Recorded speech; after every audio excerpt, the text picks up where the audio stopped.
Hello guys, nandito na naman po ako para sa panibagong usapin. So sa video nito guys, pag-uusapan lang natin dito yung mga request na galing sa group chat.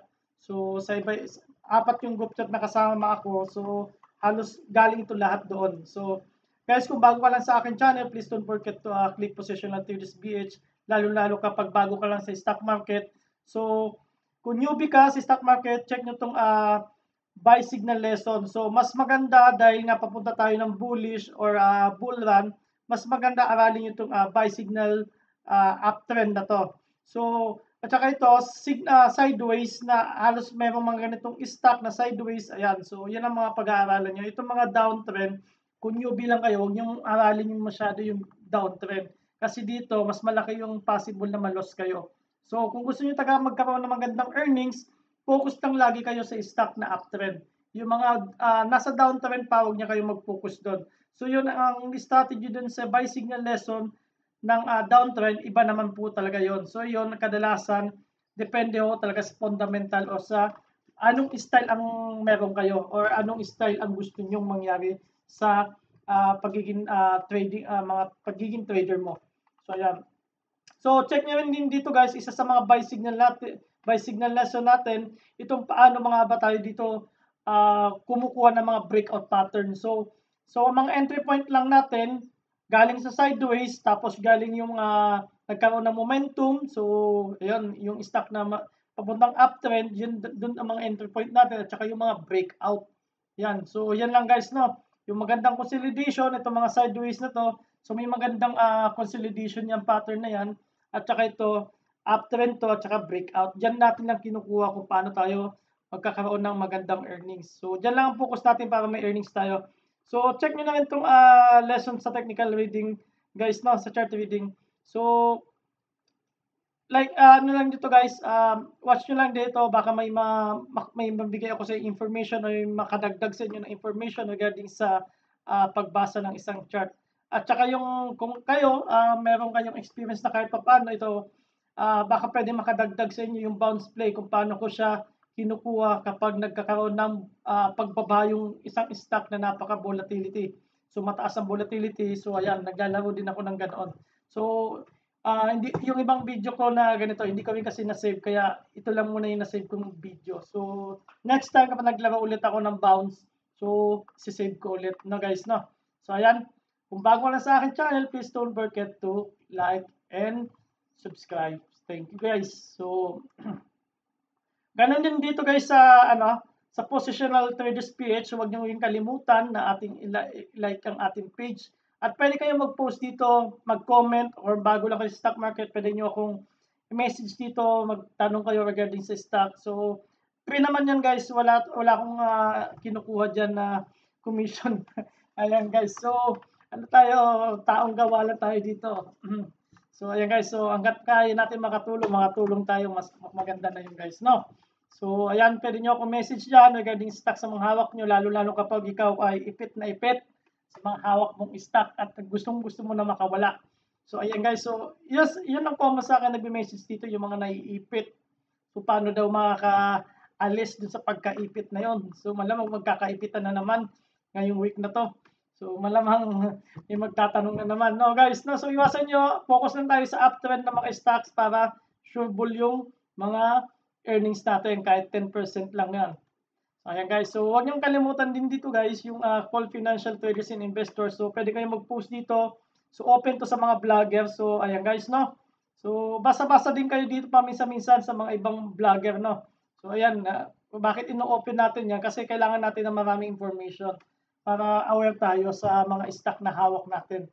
So ayan guys, no. So simulan natin dito kay Aba itong request. Pero itong mga request guys, hindi ko nababanggitin, no. Kasi medyo tatagal pa tayo kapag inano pa natin yung mga request na yan.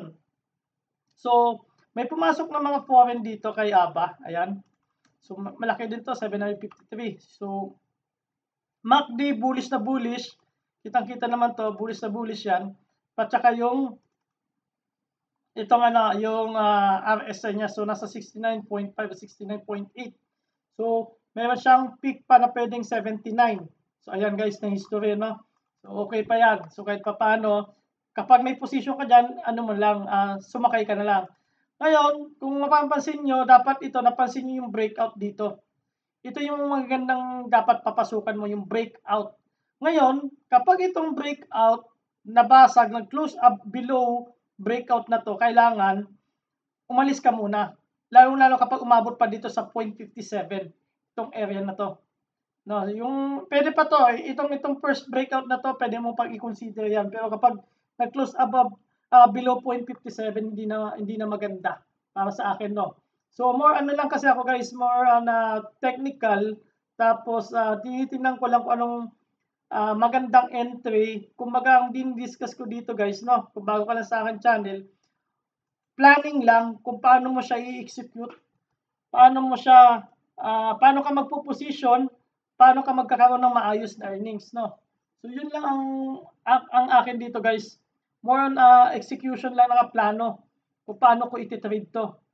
So itong mga request na to, inaano ko na lang din yung sarili ko na example na hawak ko tong stock na to, paano ko siya iti-trade. So yun ang dinideliver ko dito sa aking channel, no. So at least kahit pa paano nakakabigay ako ng idea kung paano ko siya iti-trade. Para sabihin kung ma-loss man ako, unti lang. So tulad nito guys, no. Nakabili ka dyan sa 0.63. Once na nag-close below 0.58 yan, no, 0.57, alis na. Ito pwede pa itong makonsider pa itong 0.63. Mag-close below 0.63 dito sa 0.61. Galing ka dito sa taas, pwede mo pa i-consider yan. No, kapag galing ka. Pero kapag dito, nakakuha ka dito sa 0.63, i-consider mo itong 0.58, 0.57. Pero kapag dito sa 0.69 ka nakakuha, medyo alanganin, masyadong malalim. Kung i-consider mo itong 0.50, 57, masyadong malalim yan. Kung dito sa 0.56, ayan, pwede pa yan. No? So, ang diskarte mo lang dito, tranches buy lang. So, kasi malikot din talaga to sa ABA. So, may maraming, kung kasali kayo sa mga group chat, so marami sigurong usap-usapan to by Monday kung ano bang mangyayari. So, abang-abangan na lang natin. So, kung sakaling lalaruin mo to by Monday, so ano lang, yung handa kang mawalan, example, handa sa'yo mawala yung 50% ng 20K. So, 20K lang lang laruin mo, accept mo na possible mawala sa yung 50, yung 10,000. So, ayun. So, ang i-return naman yan, pwede ka naman mag-gain ng 10,000. So, kapag hindi ka masyadong sigurado sa isang stock, tranches buy ka lang. So, ayan guys. No? So, buy near dito sa 0.66. Ayan. Yun ang magandang entry dito sa 0.66, 0.67. Yan ang magagandang entry. Yung mga cut loss mo lang dito sa 0.63, 0.57. So, na-discuss na natin kung saan kang mga magagandang entry. Ngayon, ang first target nito, unang resistance, itong level na to, 0.76. Ayan. So, mayroong return sa'yo na 10%. Just in case, tumaas pa siya sa 0.87. So, 26% yan. Ang kandahan kasi, kapag mag-close above sa 0.87, yung gap dito, yung gap na yan, no? Mapipil niya yan, yan ang maganda. Dapat mag-close siya 0.87. Just in case lang, ha? So, ina-assume ko lang, sa baka lang. So, titingnan natin na baka mag-close below 0.87, magandang stock to. Pero kapag nag-0.87 nito, dapat magandang stock, hindi mo na hinahabol. So, kapag hinabol mo pa dyan sa taas na yan, mataas na yung risk mo sa sa pagkalos. Kaya dapat yung mga ganitong stock, ito, tulad nito, 0.88%, ang tanong, kaya mo ba mawala ng 8%? Pero kapag nandito ka sa taas, masyadong malaki. So, mahigit 10% yan. Guys, no? So, ito, kung nandiyan ka sa mga 0.76, kaya dito, dapat ang pinakamagandang entry mo dito, mas malapit lang sa 0.65, 0.68. Yan. Yun ang magandang just in case magkaroon man ng pullback, example lang So, kapag ganyan guys, ang titingnan nyo guys, i-assume nyo na dito yung price. Ayan. Assume nyo na kapag umabot ng 0.87, so ang possible, ang pullback niyan ito una sa 0.77 at saka 0.71. So, kung nandito ka sa level na 0.68, 0.65, so medyo safe ka pa. No, medyo safe ka pa kasi based sa favorite retracement, 0.71, mabigat na yan. At saka yung 0.77. So, yun, ganun mo lang siya tingnan. Lalo kapag gumagamit ka ng pivot retracement. So, ayan guys. So, manage nyo lang yung risk nyo kay ABA. So, usap-usapan kasi ito sa GC.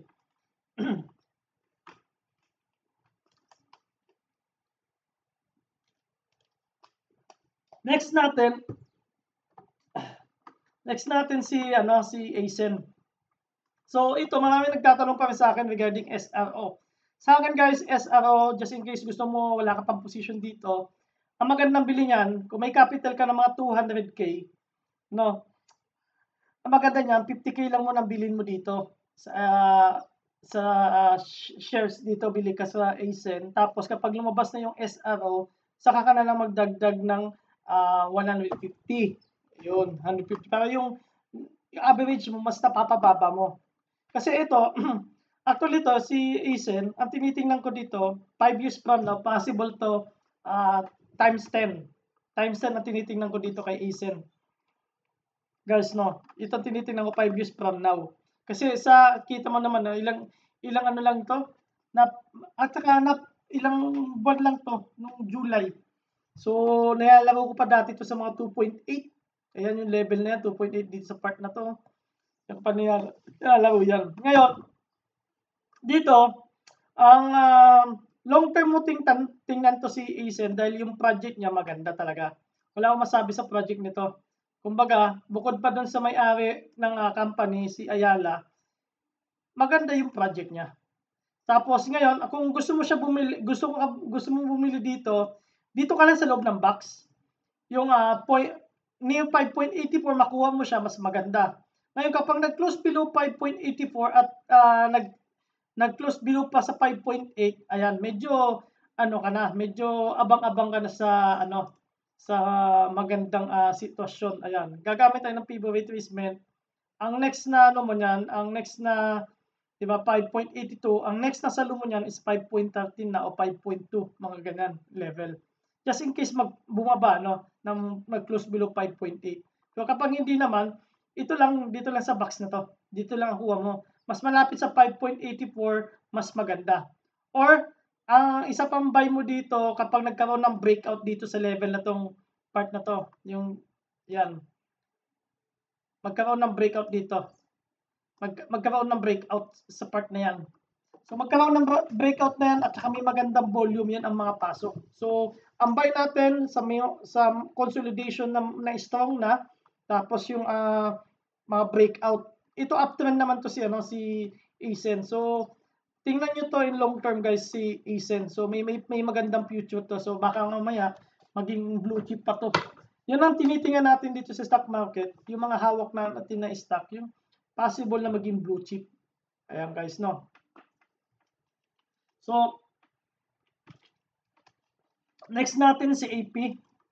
So si AP, naging request ni Ma'am Grace na tingnan yung AP. So yung MACD, ayan, bullish. So above 0 naman to, ayan. So nasa level lang ng 0 to.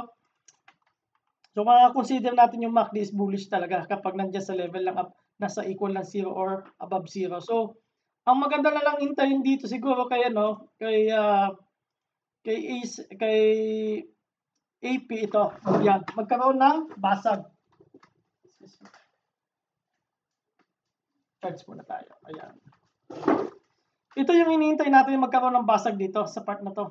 So makabalik siya itong RSI na to kasi yung RSI niya nasa downward eh. Ngayon, parang nagkaroon siya ng tawag doon, divergence. So consolidation, nasa downtrend yung RSI niya. Ang maganda dito, ang kabang-abang dito kung babasagin tong 28.69. So para sa akin, maganda itong i-position. Ang risk mo lang dito kasi napakaliit lang eh. Ito lang ang pinaka-idea dito. Base sa akin, yung idea ko lang dito, paano ko siya i-trade. 0.27, sa 27, maganda siya kunin. Ang cut loss ko dito, possible mga 25 point. Kapag nag-close below 25.72, cut loss na to. Hindi ko nahintayin tong 24. So, ang hihintayin ko dito sa 24.35, yung bounce. Kapag just in case nag-dip pa, no? Yan ang tinitingnan ko yung cut loss dito. Ngayon, kapag nakabili ka dito sa 27, ang resistance mo ito 28.69. Excuse me. Yan, 28.69. So 5% yan. So next resistance, at tinitingnan natin na possible itong breakout dito. So ano yan? 10% yan. So kung titingnan natin yung January, ito, nandito siya sa part na to, no? Tingnan natin to. At least ako tinitingnan ko ng mga itong area na yan. Tinitingnan ko yung area na yan. Kasi nga January yan, wala pang COVID. So nung nagkaroon ng COVID, bumagsak yan. So tinitingnan ko lang itong 31 na yan para masabi natin makabalik sa normal yung stock na to.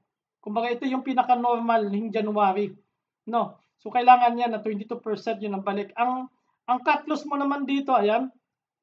Kaya ang reservation mo dito, ayan, no? Ilan lang yan? Nasa 5% lang. Ayan. So kumbaga kung tinitingnan mo yung 33 pesos na yan, so ang return sa iyo 22%. Ayan. So ang pinakakilang dito, mabasag lang muna itong 28.69 para mawala yung divergence. Tapos breakout ito. Itong breakout na to. Kasi ang breakout na to matagal to. Ilang buwan to. Yan ang consolidation na to. Mahaba yung consolidation niya. Simula nung March, ayan. So ilang buwan yan, mahaba yung consolidation niya. Kumbaga, kung makahataw man to, malakas to kapag humataw to dahil mahaba yung consolidation niya. So yun ang mga kagandahan kapag mahaba yung consolidation. Ang laro mo lang dyan, sideways, buy on bottom, sell near resistance. Tulad nito. Ito guys, no? Titingnan nyo to. Buy on bottom dito, sell near resistance. Ilang percent din yan? Sabihin natin, dito sa 26 ka na bumibili. So 8% din yan. 8.99. So 8% na lang sabihin natin. So ilang beses nag-touch yan? Isa, dalawa, tatlo. Tatlong beses yan. So tatlong beses ka dapat kumita dyan, no?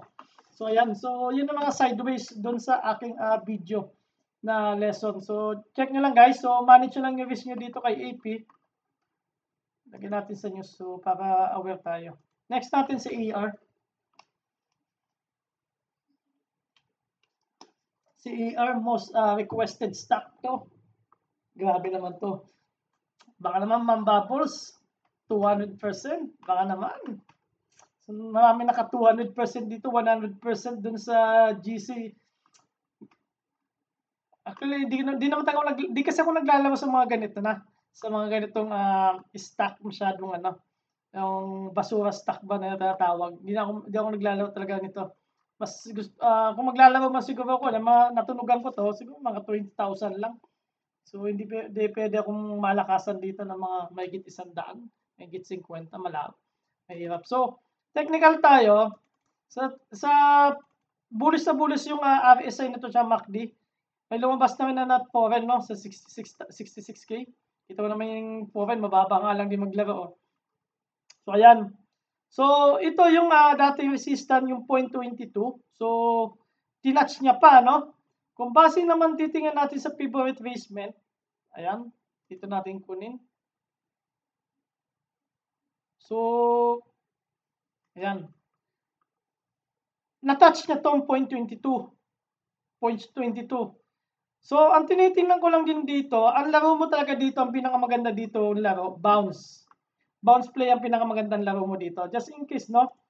So, dahil yan ang close, nakuha mo dito sa malapit sa 0.22, diyan ka nakakuha. So, meron ka ng 12% agad. Kung just in case wala kang position dito, kunin mo sa bounce play. Ito si AR. Gamit ka ng pivot retracement. Ang pinakamaganda, just in case mag-dip pa, no? Ang abang mo yung mga 0.19 itong area na to. Pero just in case lang, no, itong mga abang mo 0.19, sabihin natin 0.19, huwag ko na isama yung dalawang 0. Tsaka yung 0.17 na to, 0.0017 na to. Ayan, yung mga magandang dip. Just in case mag-dip pa, magkabuusan. Kasi possible sa opening, tataas to, tapos bubulusok ulit yan. Mga ganun scenario kadalasan. Tataas muna, bago bulusok. No? So, kasi ito, pinus naman siya ng buyers. So, may kumuha pa ng mga buyers. So, malamang, magsisell muna yan, tapos kukuha na muna ng ilalim yan. So, ayan dapat yung abangan. Kasi masyadong parabolic na talaga to. So, gagawa muna to ng plug, siguro mga dalawang candle pa. Pagkatapos ng dalawang candle, bibira ulit ng isang malaking candle na uptrend. So mga ganun. So normal yan. Check nyo na yung mga pattern regarding sa mga ganito. Kung pwede rin yung gayahin yung pattern yung kay dito, yung time na nagkaroon ng pagbagsak. So check nyo lang din. So halos magkakapares lang ng pattern yan. So buy and bounce lang to, lalaroin nyo lang bounce play. Ito, buy on dip lang. Mga 0.19, 0.17. So ayan guys, so manage lang yung risk nyo, no? So resistant pa rin yan yung 0.31. Tapos itong 0.26 level yan pala, mga resistant din yan guys, no? So the rest niyan to be followed na lang by siguro baka Wednesday na tayo mag-upload o mga Tuesday. So depende sa schedule ko guys, medyo mahigpit kasi medyo alam mo na, madaming client ako sa trabaho ngayon. December, busy. So next natin si ATN. Excuse me. Si ATN, ito guys, may nabasa akong report dito yung regarding sa Rizal, yung mga quarry. So medyo ingat, no, kasama daw to sa mga quarry ng bato. So yung mga ginagamit sa construction. So medyo pahirapan na naman yung construction sa Pilipinas. So 52 yung RSI nito. So MAC din ito. So wala pang may momentum, kaso nga lang wala pang sign of buy kasi nasa taas yung pula. Ayan guys, no. Ito ang pinakamagandang laro mo dito kay ito mga bounce. Check nyo lang itong mga bounce dito kay ATN dahil may bad news nga kasama siya doon So ina-expect natin, titingnan natin kung kaya sasaluhin dito sa 0.83. Kung sa tingin nyo kaya saluhin dito sa 0.83, gamit lang kayo ng 5 minutes chart. Tapos laruin nyo lang to si ATN. Yan. So titingnan natin kasi di natin alam kung gaano kalaki yung impact ng bad news ng kay ATN regarding sa mga pinasara muna ng quarry. So verify nyo din guys yung sinasabi kong report na yun, no? So ako nakita ko lang yan sa Facebook at nabasa ko lang din, nakasama siya doon, no? So kung may hawak ka dito, maging aware ka lang. Ang buy signal mo dito, siguro gamitan natin ng pivot retracement to. Ayan. So 0.382 ng pivot retracement. So maganda siguro kung kaya pa abutin dito sa 0.82. Kasi masyado nang kung magda-down pa siya, iniisip ko lang kung sakaling mag-down pa siya. From current 19% masyadong malalim na to. 19% masyadong malalim yan. So pwede mong laruin siya ng bounce dito sa 0.74. Just in case pass o kaya dito sa in between lang ng 0.82 at saka 0.72. Possible dyan lang maglalaro yung just in case magkabuhusan. Ayan guys, no? So maging aware tayo dyan. So hindi natin ina-expect dahil may bad news na umakyat pa to ng dito sa resistance. So ina-expect muna natin na bumaba to. So possible nga kung magkaroon man ng sideways, di maganda. So at least safe na yung may mga hawak nito. Just in case na walang epekto yung yung bad news. Ano naman natin kapag ang sa PSE stock natin sa Philippines, kapag mga ganoon, nagkakaroon ng mga bad news, nagkakabuhusan talaga. Tapos ang resistant niya, yung EMA 21, so nauntog pa siya doon, no? Sa 0.95. So ayan, no? Close na yung 0.95 din siya, 0.95 na nauntog pa, Di pa binasag. Ayan guys, no, medyo maging aware kayo dito kay ATN.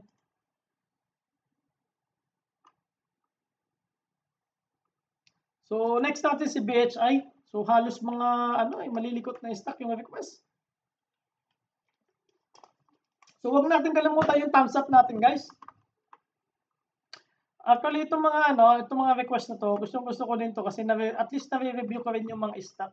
Kaya nag-post ako doon sa group chat na stock request.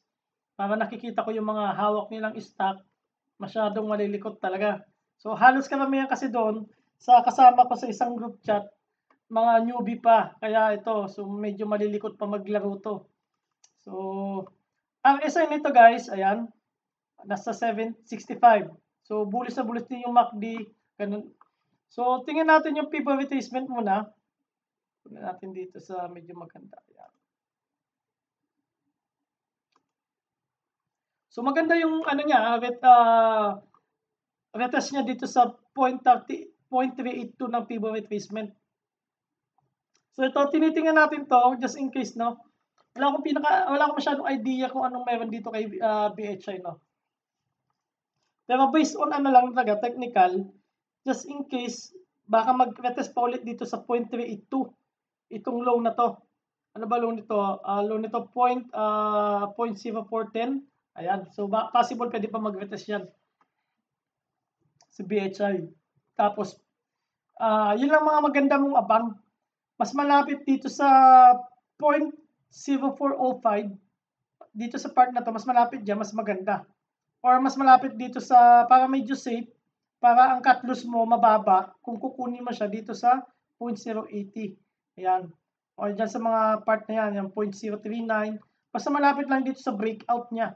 Para kasi kapag ito, nag-close below breakout to, automatic sell ka. Wala mo nang isipin. Kapag nag-close below breakout, kailangan mag-sell ka na. Abang ka na lang dito sa 0.32. Ayan. So, yun ang mga dapat mong titingnan. Kung bibili ka, dapat mas malapit dito sa breakout na yan. Para baka mamaya, i-retest niya ulit yung breakout. Kasi kadalasan, nag-retest muna ng breakout bago umakyat. So, check na lang natin guys, no?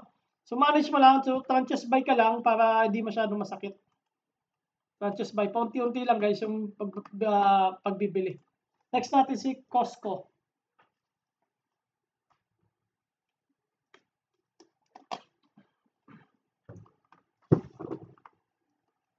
Costco. Ayan.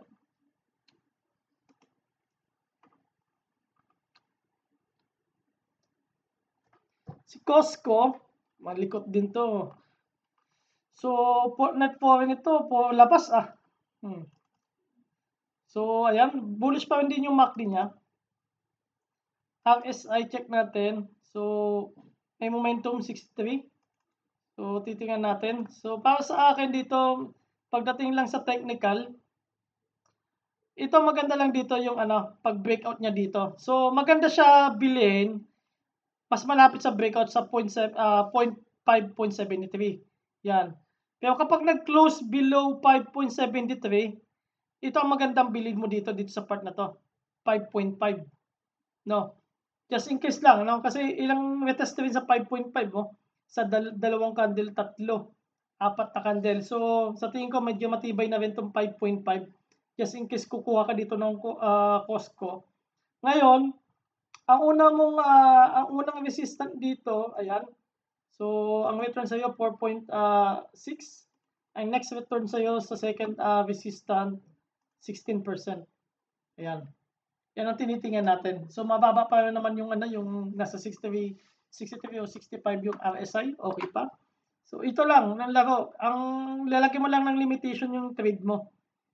Just in case mag-close dito sa breakout, abangan na lang dito sa 5.5 para at least may ka pa. Ang cut loss mo kapag nakakuha ka sa 5.5 kapag close below 5.31.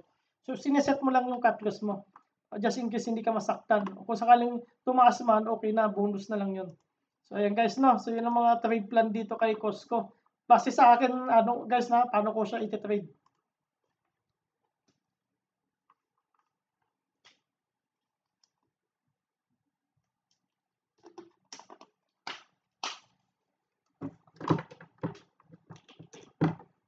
So next natin si Didi. So marami itong kumukuha. Hindi ko lang din alam kung bakit anong meron dito kay Didi at kinukuha talaga. So actually ito, napakahaba. Kung titingnan nyo to guys napaka-downtrend talaga ito ni Didi. Ni Double Dragon. Ilang taon na to. So to after ng ma-reach niya yung yung after niya ma-reach to, ito ang level na to, downtrend. Kitang-kita to, downtrend to. Kaya ito, so kung hindi ka marunong maglaro nito, wag mo nang laruin. Ayan. Downtrend na downtrend yan guys, no? Downtrend yan. Downtrend na downtrend yan si Double Dragon. So, kung titingnan natin yung yung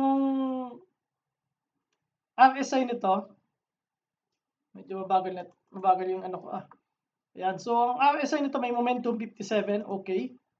So, MACD. So, okay din to by signal. Maganda.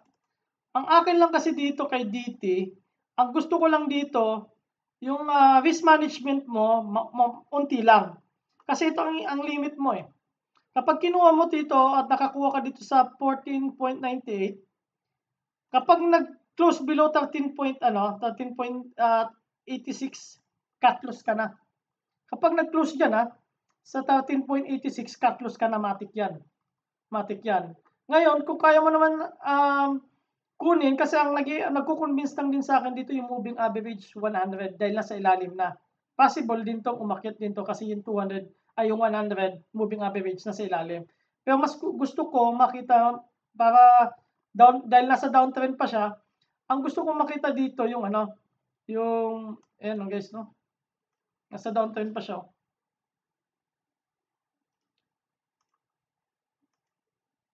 Ayan. So ang gusto ko makita diyan yung moving average 200. Ang pinakamagandang nito, magandang pasok nito, ang tranches buy ka lang dito. Buy ka lang ng mga 10%, 15%, maximum 20%. Ang next buy mo yung kapag nasa ilalim na yung moving average 200. Ayan. So, ang risk mo dito, ayan, kapag kinumuwas dyan, ito resistance. So, 6.5% yan. Ngayon, kung tinatarget mo ito, itong part na to, ayan. So, 18.22%. So, tingnan mo 7% yung yung risk mo. So, kung yan ang target mo. So, medyo maging aware lang. So, tranches buy lang dito. Next natin, si FDC. So, request din to si FDC.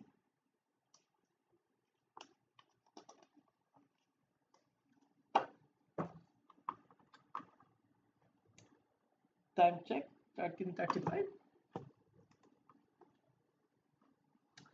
Okay, so ang SI nito, wala siyang foreign, no? Philinvest. So, RSI nito nasa 60. So, may momentum to. Medyo maganda yung RSI niya. Medyo basag yung nabasag yung yung downtrend ng ng RSI. Ayan, nakalabas na siya. MACD. So, bullish na bullish yung MACD by signal. So, maganda rin to si si FDC. Ngayon, ang gusto ko dito kay FDC, ang risk mo dito, kapag nag-close below 9 pesos, sell ka na, abangan na lang muna dito sa 0.847 level. Ayan yung level na yan. Lagyan natin ng yan sa part na yan. Yan ang mo, abang susunod kapag nag-close below 9 pesos. So, ito ang kaabang-abang dito, yung pagbasag ng ng breakout dito. Magkaroon ng breakout dito sa level ng 9.87. Ayan guys, kasi ang target mo dito, ito ang target mo. Yan ang target mo. Kasi ito, January to. So, maganda itong level na to sa FDC, sa part na to. Sa Philinvest Invest Development. Ayan. So, January, nandito sa level na to. So, yan ang tinitingnan natin kasi normal yan. Yung normal days pa tayo dyan. So, yan ang maganda i-trade to, pero i-hold mo siya na maganda. I-hold mo siya na medyo matagal. Kasi mas maganda to kaysa doon kay kay DD. Kasi yung moving average 200, nasa ilalim na. Tapos yung 100, ayan, yung tatlong yung dalawang pang long term 200 at saka 100 crossover pa ng 100 at saka 50. So ayan, maganda hawakan to si FDC. So buy and hold mo lang to. Ang target mo diyan 12 pesos. Next natin si Ferrero. Oh, Ferro pala.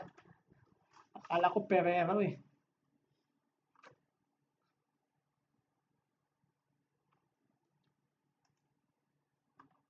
So, ayan. So napaka-volatile na tong stock na to. Grabe yung mga risk appetite ng mga naglaro nito. So bullish to, kahit na natin tingnan, no. So parabolic yung galawan. Pivot retracement gamit natin. Dito, kunin natin dito. Ayan. So, nag-touch siya, no? Tapos nag-dip din siya dito sa below. Para sa akin, maganda siya kunin malapit dito sa 4.5. Kung gusto mo siya gusto mo bumili, mas malapit sa 4.5, mas safe. Ayan. Mas safe siya kapag kinuha mo siya sa malapit sa 4.5. Ayan, kapag naglalaro to si Ferro, no. So, kasi pivot retracement, malalim na rin kasi itong 0.618 ng pivot retracement, masyado na malalim 'yan. Kaya mas maganda, mas makakuha ka mas malapit sa 4.5, mas maganda. Kung mahirap doon, no, naiiwan ka doon, ganitong candle, sunog ka. Ilan ang loss mo niyan kung doon ka nakakuha sa taas. Grabe to, 18% agad. So mga, kumbaga, ang kailangan mo dyan, mga 25% up. Kailangan makabawi ka ng mga 20%, 25% gain. Para ang equivalent dyan, tingnan natin. Ayan o, 22.3% ang kailangan mo para magbawi mo yung loss mo. Tapos plus yung sa broker fee, mga 25%. So buy near 4.5. So, yan lang guys na mas malapit dito sa 4.5, mas maganda. So, ang laki ng buhos. Oh. Gamit kayo ng 5 minutes chart lang. Next natin si FNI.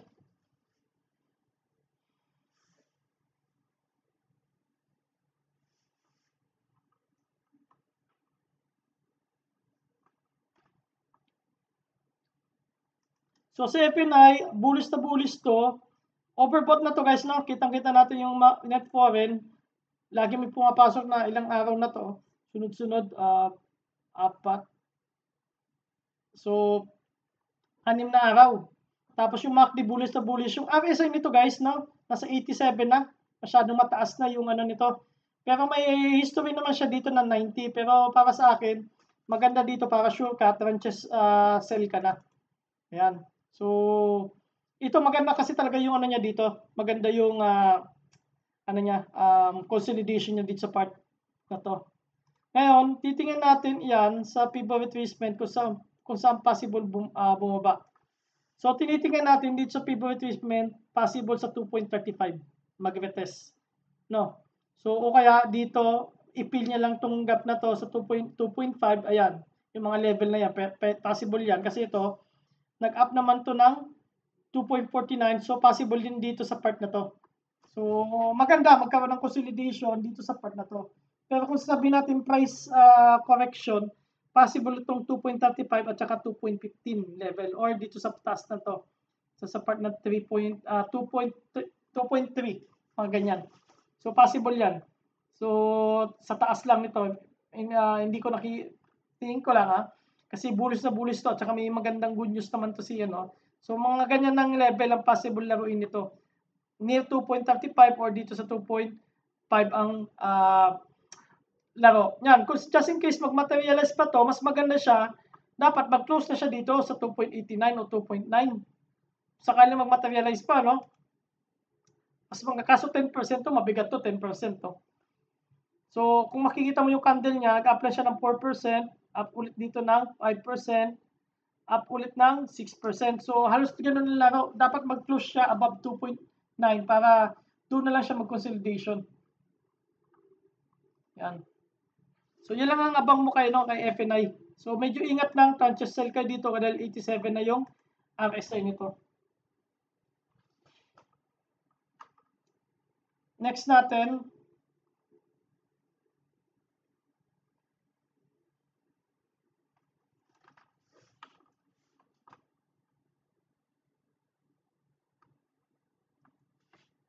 umagal yung aking net. Ayan. Next natin si Put.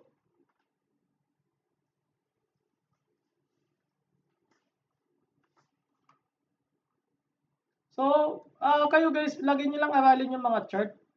Ang una nyo aralin yung risk management, paano kayo magka-cut loss.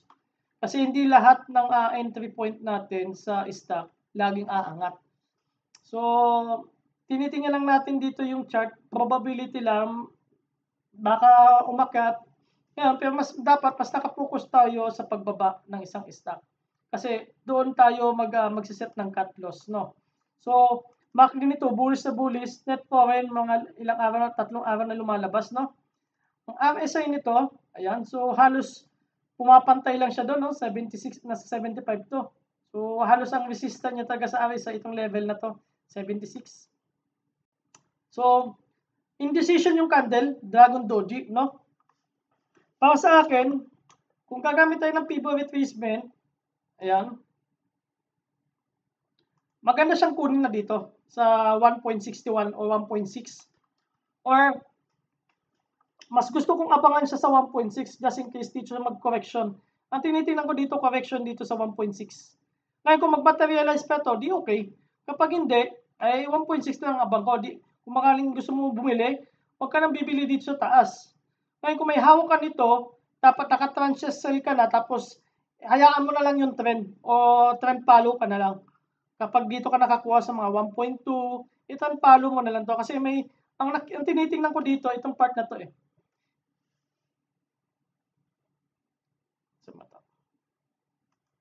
Ito na tinitingnan ko dito sa part na to. Yan. Yung mga 1.82 level, tapos itong breakout na to. Pero hindi pa ngayon. Hindi pa ngayon. Hindi ko pa siya tinitingnan ngayon. Kasi nga ito, so mataas na rin kasi 75 tapos 76 yung ano niya, resistance niya. So kung mag-close siya ng 1.82, di okay. No. So pero kung bibili ka, mas maganda mag-dip ng 1.6, mas maganda mo siya diyan mo siya kunin. Ayan no. Kasi ayan no, support din 'yan no. Yung level na 'yan, resistant din. So, ito, resistant din yan. So, maganda yan. So, para sa akin, magiging strong tong 1.6 level na to. Yan. So, yan ang mga magandang kuha lang, 1.6. Pero yung kukuha ka na doon sa above 1.6, kapag sabi natin, 0.70 ka kumuha, possible loss mo 5% agad. Ayan mo. Kaya mahirap talaga kapag yung wala kang position. Dapat lagi kang nakaposition sa isang stock. Di baling mag-antay ka ng kaysa naman hinabol mo, mabuhusan ka, nawalan ka pa. Di ba? Hinabol mo na nga, nawalan ka pa. So mas maganda, position ka na lang, hintay-hintay ka na lang kung kailan naakyat yan, mga ilang linggo, mga 1 linggo, 2 linggo, hintay-hintayin mo lang. At least, ka lang, waiting ka lang. Just in case na umakyat yan, di nakapwesto ka na, hindi ka na maghahabol, pwede ka na lang magdagdag. Kasi may base ka na. Pero kapag wala kang base, ang hirap ang hirap pasukin yung isang stock. Except lang kung alam mo yung risk management mo. So tulad nito, kung hahabulin mo, pag-iisipan mo to, okay ba sa'yo mawala ng 5.82%? Yan, mga dapat tanong mo sa'yo. Sarili mo kung paano mo siya iti-trade. Ngayon, kung ito lang magiging return sa'yo, unang first TP mo 7.52% kasi mataas na RSI niyan. So, ayan. Except lang kung siguro may magandang good news, sumabot pa dito. Ayan. Ito ang kaabang-abang kay Prot dito. Ito guys, ang kaabang-abang kay Prot. Ito bukod dito sa nagkaroon siya ng breakout, kita niyo yung breakout na to. Yung breakout na level na to. So, meron ng up na 16%. Paano ka magkaroon ng breakout pa dito? Kasi ito para sa akin, week na to eh. So, yung opening niya, yung IPO. Ayan, ito ang kaabang-abang yung breakout dito sa 2.07. Yan ang dapat abang. Kaya dapat, kung maglalaroin mo to, puposition ka lang. Ang position mo para dito sa 2.07. So, pero mas maganda sa akin, mag-position, hintayin ko na lang dito sa 1.82. Dapat mag-close above 1.82, tapos consolidation niya sa above diyan. Maganda kasi dito, medyo malayo pa kasi. Kung dito sa 21% pa, kung baka mamaya mag-consolidation pa dito, so medyo matagal pa baka abutin mga 3 to 6 weeks. Ayan, 3 to 6 weeks bago bumira ulit to. So kailangan na maging kalmado mo na yung RSI. So ayan guys, trade nyo lang yung base sa risk nyo. Next natin si LC.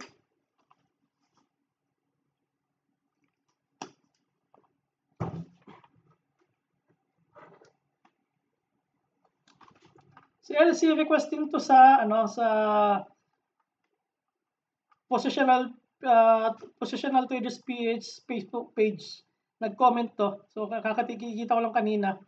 So 50, RSI, okay, ito may momentum. MACD nito, ang gusto ko sa kanya, ayan, nasa above zero siya. So, anytime pwede ito mag-mobilize, materialize si LC. So, magandang trade plan dito para sa akin, buy near point 1478. Ayan. Ngayon, ang cut loss mo dito, kapag nabasag to na 0.1420. Yan. Kapag nabasag na to, cut loss na to. Yan. Kasi ang abang mo niyan, mga dito sa level na to. So, medyo malalim na. So, simula dyan sa price na yan, dito. So, 8%, pero just buy ka lang dito Yan. O kaya kung medyo mahigpit ang cut loss mo, kapag nag-close below 0.1478, cut loss na. Yan. Tapos ito, ayan ang return sa'yo. Yan ang unang TP mo. Kasi all-time high na susunod dito eh. Ano bang high nito? 1820 ito. Ito yung 52-week high. So ito na yan. Kapag nabasag to na 0.1782, hold mo na lang. So, pwede mo namang gawin. Trend sell ka na, tapos trend follow na lang. Ayan. So, yung mga magandang trade plan mo dito, medyo maliit pa ang risk nito ni LC.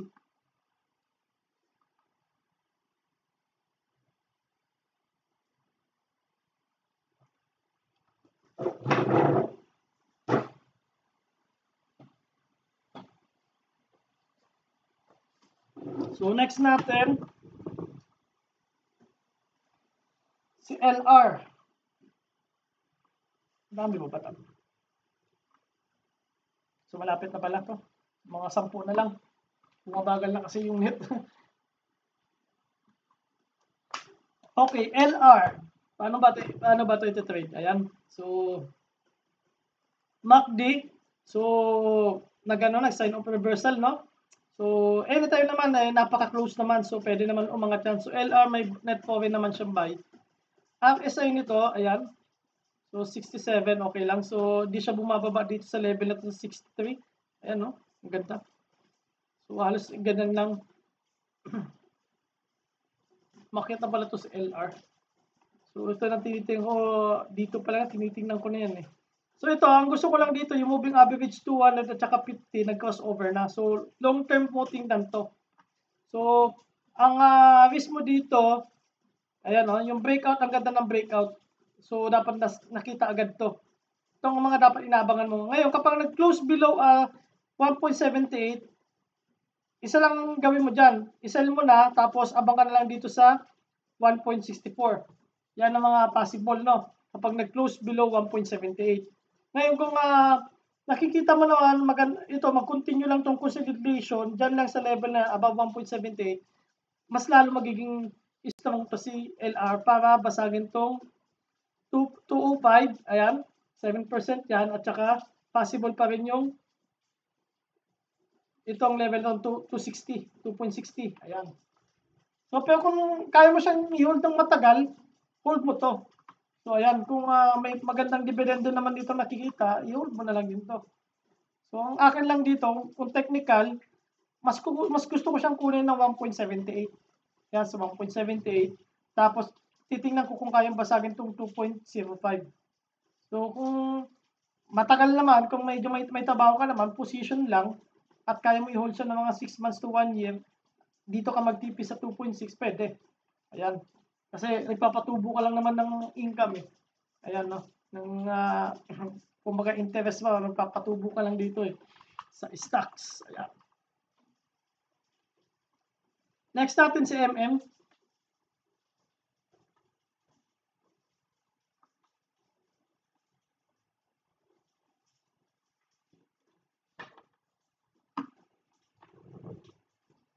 So, si MM, guys, ang pinaka-idea ko dito kay MM, hanggat hindi ko nakikita yung crossover ng MACD nito, so hindi mo na ako pumapasok kay MM sa ganito. Kasi nga, possible pa to, consolidation muna yan or bumaba pa. So, kung titingnan natin yung yung RSI nito, ayan wala pa. Hindi pa, baga maikli pa, hindi pa natin masasabi na yan talaga yung sign ng pagbabalik niya. So, ayan So, tight na tight talaga. So, tingnan natin. RSI. So, nasa 68, 69 level. So, kung ako, paano ko siya iti-trade just in case gusto ko lang position, ito lang ang ano lang nakikita ko kay MM. Ito maganda. Yan, part na yan. Yung level na 5.6 level. Yung 5.6 area, mas malapit kang makakuha ka sa 5.6, mas maganda. Kasi kung 5.6 yan, kuha mo 5.61, so gain ka na ng 7%. So, dalawa lang tinitingnan natin dito, guys. Ang buy signal mo dito near 5.6 at saka yung breakout. Ito yung breakout dito sa part na to. Yan. Yan tinitingnan natin. Dapat may strong volume. So, kita mo naman yung volume niya, maliliit lang. So, below average pa. No, kaya kumbaga hindi pa natin nakikita ito magmamaterialize agad-agad si MM except kung may mga good news. Kasi kung pipilitin, ang pangit ng MACD kapag pinilit. Tingnan guys, so kapag pinilit yun, ang pangit ng MACD. So, dito, kung favorite risk mo naman usapin, tingnan natin. So, favorite tracement, maganda na itong 5.82 level. Yan nga, mas malapit sa 5.6, mas maganda. So, doon siya nag-consolidation sa 5.82. So, ilang weeks na ba to? Ilang candle na ba to? So, 16 days. So, at least dapat may minimum ng mga 3 weeks. So, 21 days. Titingnan natin by next week. Baka mag-materialize to by next week. So, tinitingnan ko mga correction, mga 3 weeks. Common sa stock. Pero, kapag plug, ibang usapan yun. Ito kasi hindi to plug agad eh. So, ito correction talaga agad to. Price correction. Tapos nagkaroon ng consolidation ng time. Ayan. So, kung nagkaroon na sana to ng Tor o yung plug na tinatawag, yung mga ganyan, no? Yung mga gandang plug. So, matik yan. So, buy near lang 5.6 tapos yung breakout ang mga buy signal mo. Kung position ka lang, mas maganda sa may malapit sa 5.6 tapos hold mo na lang. So, may future naman to si MM. So, tinitingnan ko siya in long term talaga si MM. So, kung ang strategy mo lang naman, buy and hold, tapos buy on dip, buy on consolidation, tapos sell in the high strength niya, okay na rin. So, parang ang laro mo lang is momentum o swing. Next natin sa MRC. MRC. Actually, itong MRC na to, memorable trade kasi sa akin to. 50 ang RSI niya, okay pa to. Pero kapag nag-below 50, hindi na maganda siya i-trade. MACD, so ang hirap. Pilit kapag binago. So possible na tinitingnan natin dito, sana mag-consolidation siya dito sa above 0.48. Ayan guys, no? Kasi, kung sakasakali man gusto mo saluhin siya, mas maganda sumulungan na dito sa 0.41. Kasi base dyan sa 0.41, nandiyan na rin naman yung yung moving average 50 pullback. So ayan favorite tracements 0.382. So mas maganda na dito sa 0.5. Sa 0.42 ka kumuha. Kay MRC. Ngayon kung titingnan mo to, basag kasi yung basag Basag yung trend. Sa akin basag yung trend na to eh. Kung ako, dapat kung sakaling nandito ka na sa taas, nakakuha, sell ka na. Sell. Matik yun. Dito, kita mo, ang channel na to, grabe oh. So, lumabas na. Dito ang pinakamaganda. Ayan oh. Yan oh, lumabas lang oh. Tapos bumalik, consolidate. Sa akin dito, kapag mga dito ka nakabili sa taas, mas maganda mag-sell ka na. Or, hindi ka mag-sell, abang mo ang average mo dito sa level na to, 0.41. Kaya nga dapat kapag wala kang magandang position, franchise buy ka lang. Para just in case mapomo ka, maipit ka man doon, maliit lang yung tama sa'yo. Maliit lang. So mga ganito, mga sa akin yan, hindi ko na inaano to. Ihintayin ko na lang siya dito sa 0.41. Or, hintayin mo siya dito sa consolidation sa 0.48. Kasi ito, history talaga itong 0.48 kung titingnan mo yung previous history to. Kasi ito yung dito ako kumita nung nagkaroon ng breakout nung 2018, January yata yun, o February 2018. So nagkaroon ng breakout to na umabot pa ng mga 90.92 yung price ni MRC. So ito, kailangan maganda mag-consolidation siya dito. Ngayon, kung hindi siya mag-consolidation, ang abang mo dito sa point, ito na, ito ang moving average 50 sa 0.40 o 0.41. Ayun lang guys, no? Manage lang yung risk nyo kay, kay MRC.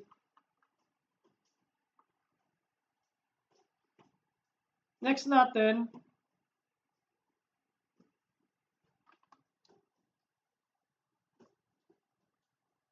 M-Wide. Ayan, si M-Wide.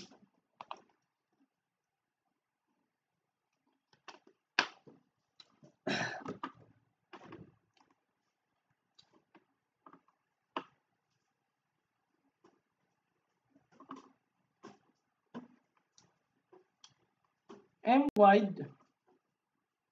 MACD nito, wala pa. So, ayan, no? Medyo mahirap nang pilitin yung MACD nito. So, sign of reversal. So, wala pang buy signal sa mga swing trade. Ayan. So, 53. Actually, yung ano niya naman, yung RSI niya naman, nasa uptrend naman eh. Ayan, no? Tingnan natin yung price movement mamaya.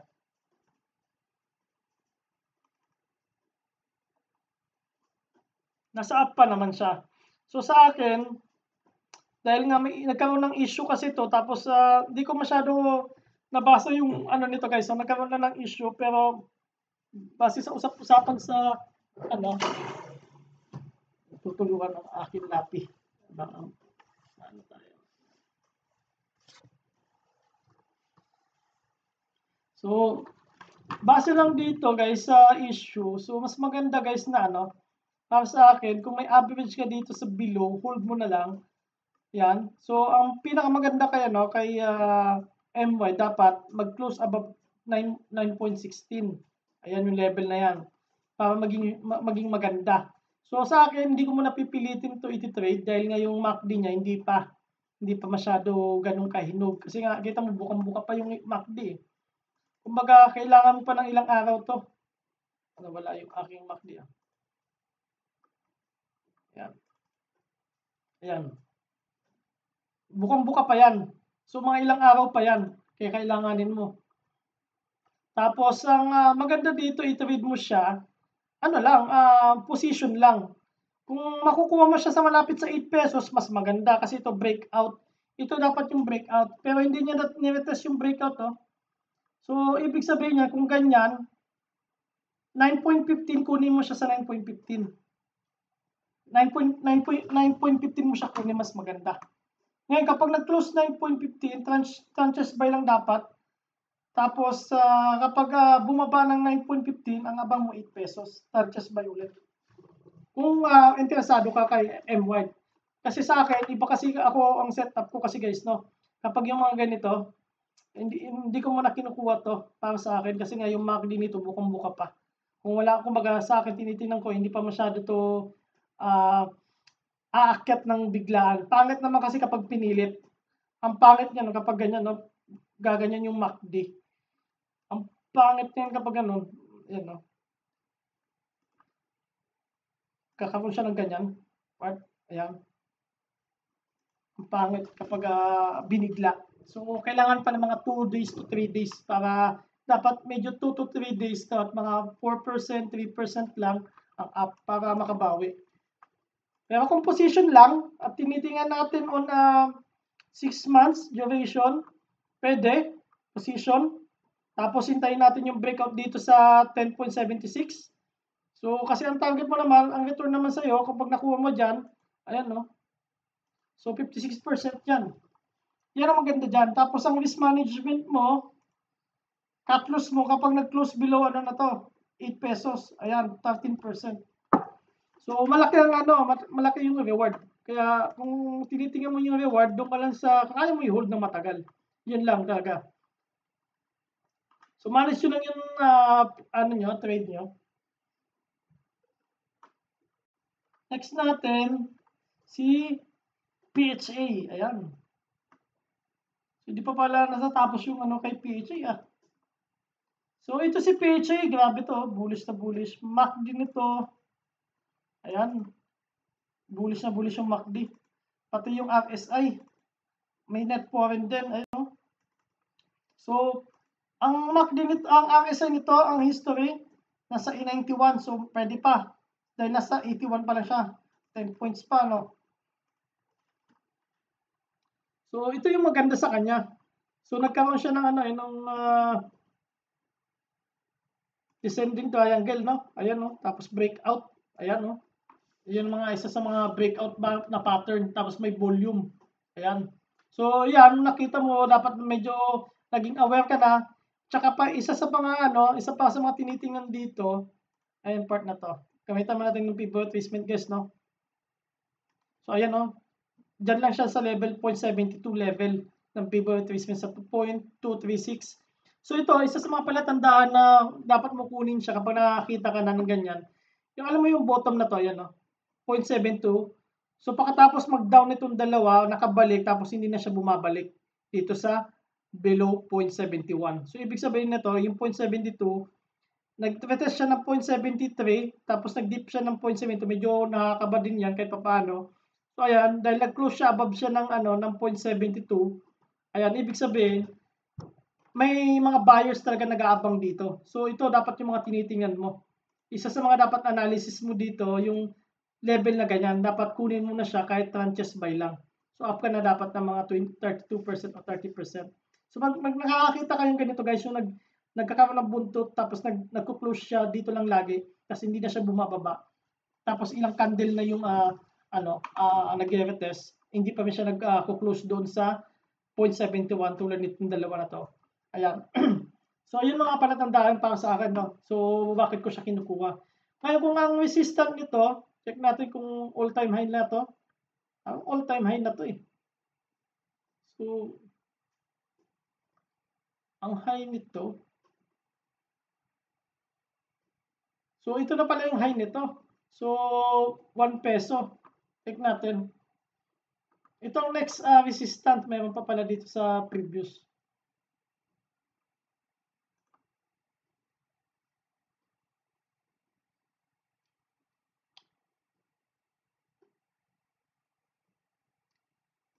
Yan. So, 103 muna. Yung level na yun, 103. Tapos ng 103, pwedeng ito. Yan, part na yan, 125. Yan ang mga next target. So, kung kakayanin pa, kasi sa 81 na yung RSI nito eh. Possible yung 103 kaya yan, pero itong 125 parang ang hirap na. 81 na yun eh. So, tingnan natin. So, market pa rin magdidesisyon kaysa dun sa technical tayo probability lang tinitingnan natin dito eh. So, ayan no. So, mga possible na paano natin siya iti-trade. So, ayan guys, kung wala kang base, huwag mo na habulin to, si PHA, kasi masakasaktan ka dito eh.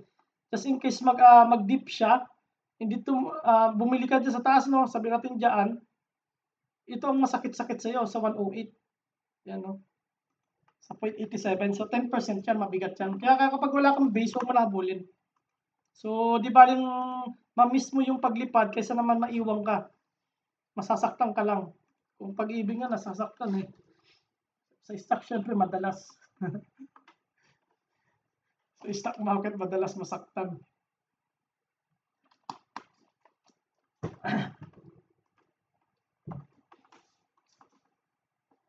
Next natin yung SECB. So, request din to. SECB, ang SI nito, maganda yung niya, net foreign niya. Panay-panay yung pasok. Oh.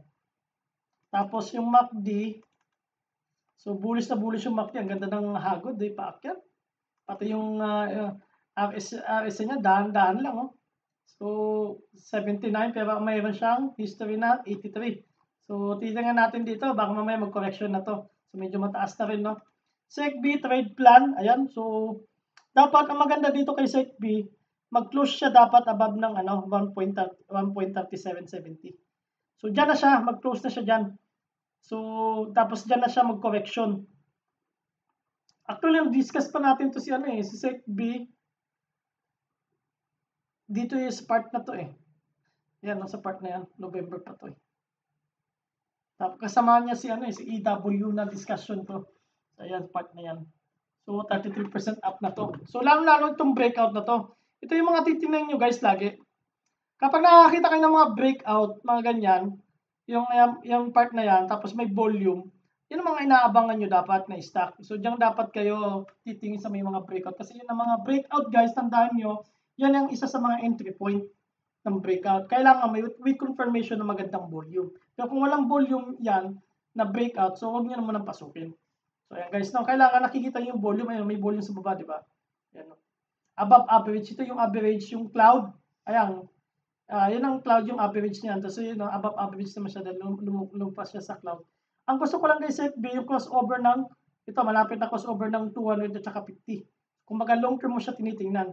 Kung bibili mo siya, at kaya mo naman siya ni-hold ng matagal-tagal, unang mo, ang trade plan, yan.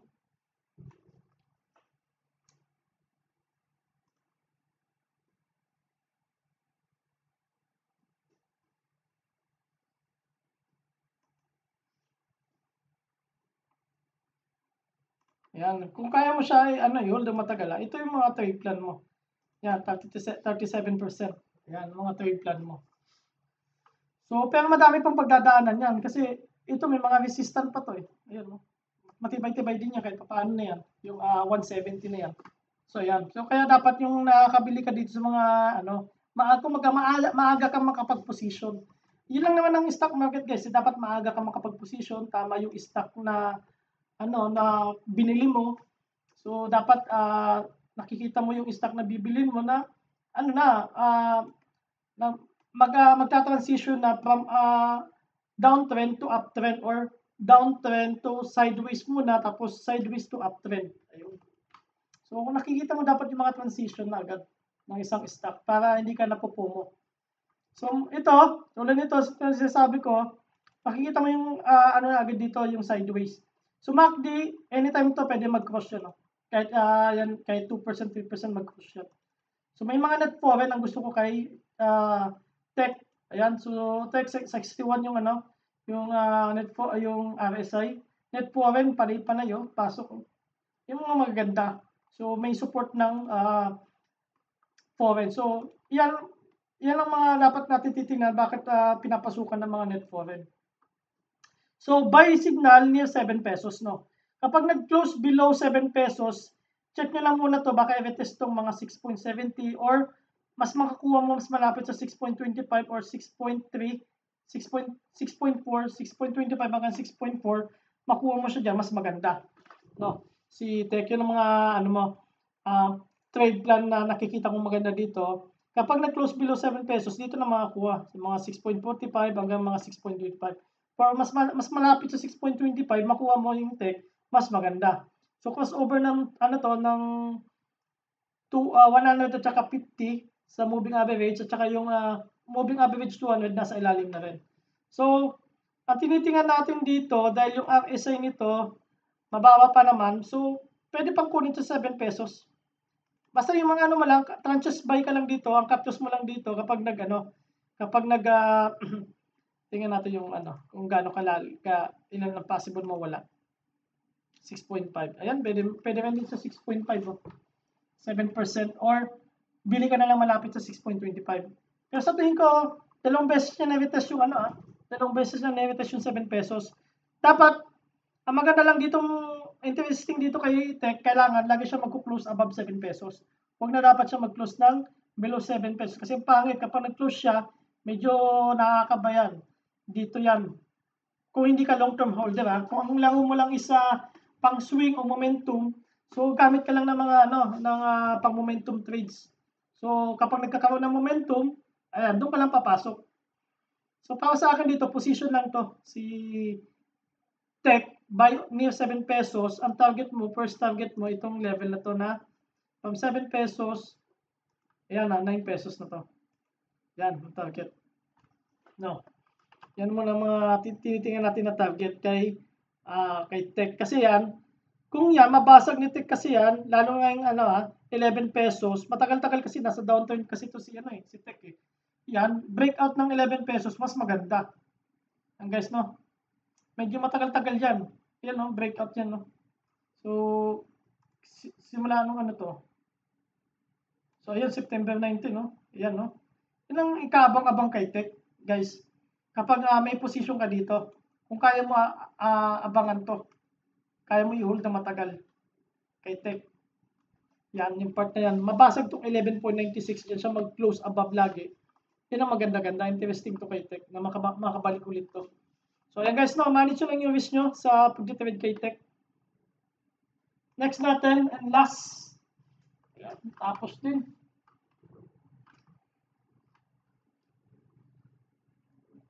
So, BLL. Ayan, inawakan ko dito si BLL.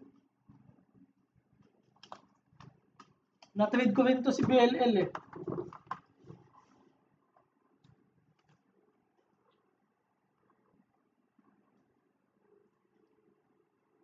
So, titingnan natin yung trade plan dito kay BLL. Ayan. So, net foreign may pumasok na 7.96. Ayan. So, MACD, check natin. So, maganda MACD niya, no? So, buy signal pa rin. So, RSI nito, so nagkaroon ng correction. Ayan, 74. So, maganda. Nagkaroon siya ng correction. Ang highest niya, higher niya, ayan na, 86. So, sa akin, kung kaya mo naman siya i-hold, ito, na-discuss ko nga to, breakout guys, no? So, sana naabangan nyo to. Dito rin ako nakabili sa breakout nito kay PLL or nasa around ano to. Or dito sa part na to. 4 pesos, mga ganon. Doon ko nabili to. So, nag-up pa ako dito mga 15%. Tama ba? So, ayan. Tingnan natin 15% nasaan. So, ayun nga sa 4 pesos nga. So, ayan. So, ang kabang-abang dito kay BLL, breakout dapat dito. Ayan, no? So, ito na, yung gap up niya, dapat ma-fill niya na to. Pag-close siya sa 5.30, mas maganda lalo. Ayan. Kasi, kung hahawakan mo naman siya, ito tagang pinaka-target dyan kay BLL, kung kaya mo siya i-hold ng matagal. 6.5. So, ang risk mo dito, kapag yan ka bumili, ito kasi ang cut loss mo kay BLL. Yung breakout, kapag nag-breakout yan, 12% yan, no? Kaya dapat may position ka dito sa mga breakout na yan. Tapos dito, kapag na-break na lang din yan na resistant, add ka na lang ulit. Yan. So, manage mo lang yung risk mo. So, ang kagandahan niya, ng kabang-abang niya dito, yung crossover na moving average 200 at saka 50. Ayan. So, long term, yung 200 nasa ilalim at saka 100. Tsaka yung crossover ng 200 at saka 50, kabang-abang. So, dapat mag-close above siya 5.30 para maganda na. So, kung ito, gumagawa to ng plug, mas maganda. So, dapat pag-break niya, may magandang volume. Ayan guys, no, manage nyo lang yung risk. Kung kaya nyo na i-hold to ng matagal-tagal, hold nyo na lang. Lalo kapag may position ka dito sa baba, hold mo na lang. So, maganda ang return nito kay BL kung kaya mo hintayin eh. Kasi ang tinitingnan natin dito nung January, ito yung price nung January, nung wala pa tayong pandemic. So, 7, sabi natin dito sa part na to, ilan yan? So, ayan. So, 43% yan guys, no, ang return. So, I hope guys may na-share ko sa kanyang idea. Maraming salamat sa pag-antabay sa aking channel. At huwag niyong kalimutan yung thumbs up at subscribe. Maraming salamat guys.